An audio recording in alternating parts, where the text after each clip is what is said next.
Bien, mi nombre es Carlos Sepúlveda, estudiante de la carrera de Psicología, licenciatura en Psicología. Específicamente estoy cursando la materia de seminario, eh, estudio seminarial electivo. En esta evaluación o en este video quisiera hablar un poco la importancia que tiene el abordaje psicológico en niños y adolescentes y jóvenes que están en un proceso de crisis a través de un diagnóstico de enfermedad, por ejemplo, como el cáncer. Específicamente vamos a hablar el tema del cáncer en esta sección, en esta lección, perdón, y un poco cómo abordarlo desde la parte de la psicología y los medios psicoterapéuticos, a los cuales se han creado para abordar la crisis emocional en la cual un paciente, niño, adolescente y joven está atravesando durante este proceso de tratamiento. Es claro entender que las enfermedades siempre van a crear un estado de crisis en el ser humano porque son agentes externos a su cotidianidad. Específicamente el cáncer, una de las enfermedades crónicas que ha tenido mucho significado en las últimas décadas porque ha tenido un impacto de morbilidad y mortalidad que han crecido muy significativamente, ¿sí? El 50% de los orígenes de estas enfermedades se deben a factores psicológicos. Esto es claro entenderlo para poder tener un buen tratamiento y un buen desarrollo en estos procesos de crisis de la enfermedad, tales como la alimentación inadecuada, ¿sí? Un estilo de vida sedentario, la falta de ejercicios, patrones irregulares de comportamiento del sueño y la tendencia a la ira, el coraje, la ansiedad, el estrés, la depresión, esquemas de pensamientos erróneos con respecto a la salud y la enfermedad. ¿Por qué menciono todos estos tips? Porque esto tiene que ver un poco con nuestro sistema inmunológico. Cuando tenemos estas tendencias o todas estas patologías, vamos debilitando nuestro sistema inmunológico, que es lo que puede ser en cierta medida el crecimiento o que nos estamos aproximando de una manera inconsciente a esta enfermedad. Esto tiene gran parte de la implicación de lo que es el cáncer en sí. Ser diagnosticado con esta enfermedad crónica como el cáncer suele asociarse con una serie de temores, de miedos, de perplejidad, de incomprensión, pero también de incertidumbre, entre otros eh, factores emocionales que se pueden subsistir en la parte intrínseca del ser humano. El diagnóstico de estas enfermedades supone sufrimiento a mayor o menor grado, a pesar del impacto psicológico que genera esta situación en el curso de la vida de los pacientes. Y en cierto modo, en el curso de la enfermedad estará relacionado con un tipo de estrategias como nosotros afrontemos emocionalmente estas crisis o estos miedos estas preocupaciones a las que ya he hecho mención, los recuerdos negativos, los pensamientos y las sensaciones ante el tratamiento y su evolución. Esto tiene eh, importante connotación para cómo nosotros enfrentamos la enfermedad. El enfrentamiento si el enfrentamiento ante estos estímulos o eventos privados supone respuestas literales que pueden ser esos miedos, esas preocupaciones, dicen o aconsejarse hacer. Se puede llegar a producir un empobrecimiento vital. O sea, vamos acelerando de una manera más, vamos acelerando más la enfermedad. Pero si esto lo sabemos controlar, entonces paulatinamente la enfermedad va a tener como mayor impacto, ¿sí?, en el ser humano. Ahora, es de garantía algunas estrategias importantes que la psicología ha sumado para ir poniendo como tranquilidad, ir poniendo también desde la parte psicológica como un pause a lo que es el desarrollo eh, más acelerado de esta enfermedad. La terapia de aceptación y compromiso es una terapia que demuestra efectividad para alterar los contextos verbales que tienen atrapado al paciente en el TEE. El TEE es el trastorno de evitación experiencial, que es como un componente central de tales casos caracterizados por el patrón generalizado de rigidez a la conducta, inflexibilidad psicológica entre eventos privados que terminan resultando limitantes y terminan como avanzando de una manera más acelerada la enfermedad. Es por eso importante la aceptación desde el primer momento de la enfermedad, ¿sí? Y el compromiso que yo adquiero es lo que llamamos el TAT, el TACET. Es ese tratamiento de aceptación, pero también de compromiso a la enfermedad que me ha llegado. Bien, una vez que seamos conscientes de esto desde la salud o desde la psicología, eh, pone un enfoque fundamental para un mejor desarrollo.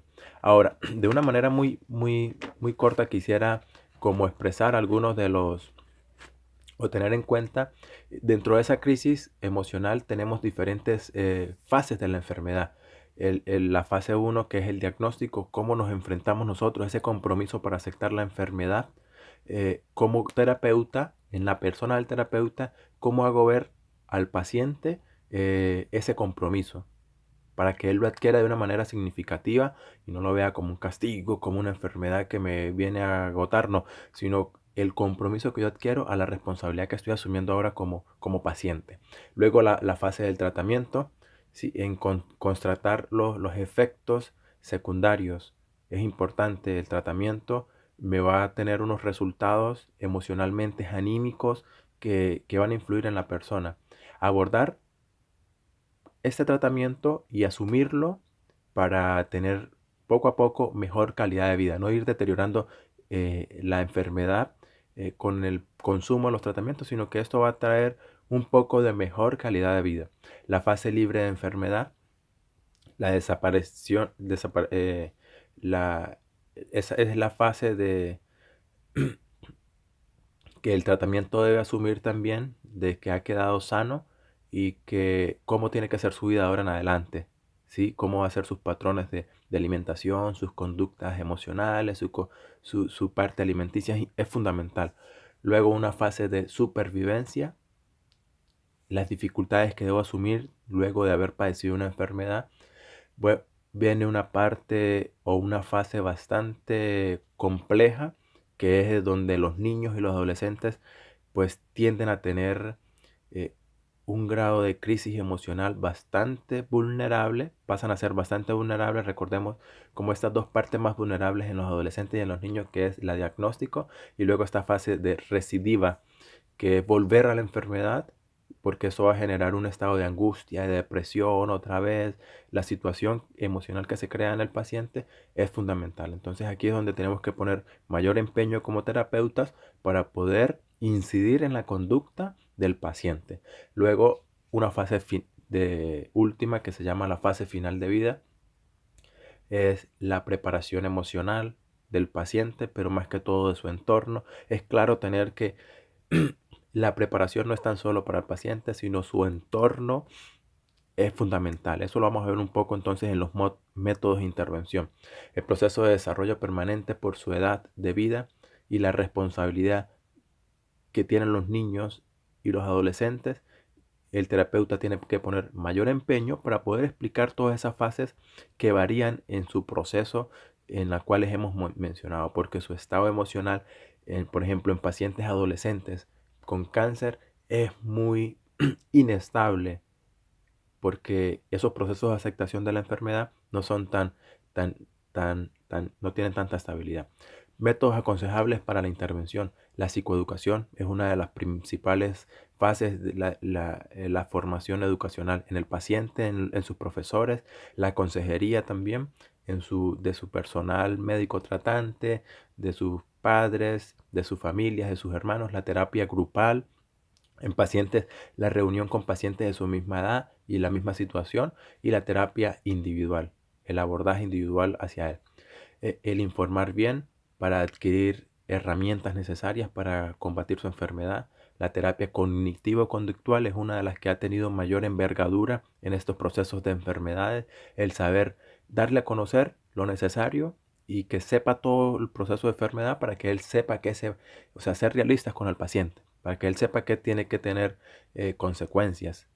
Y luego el refuerzo del premio en los niños, por ejemplo, luego de cada proceso de etapa de tratamiento. Ese refuerzo es importante, el premiarle porque hizo con éxito su tratamiento, el superar la apatía y estimular la retroalimentación constantemente, ese proceso de consejería, de decirle de que sí se puede, de que sí podemos luchar por la enfermedad, de que luego más adelante esto va a tener su proceso de gratificación por ver cumplido con su tratamiento. Y los ensayos conductuales son importantes también, ayudan a abordar este proceso motivacional de crisis, y los ejercicios de modelaje son importantes, son estrategias que la psicología nos ha implementado.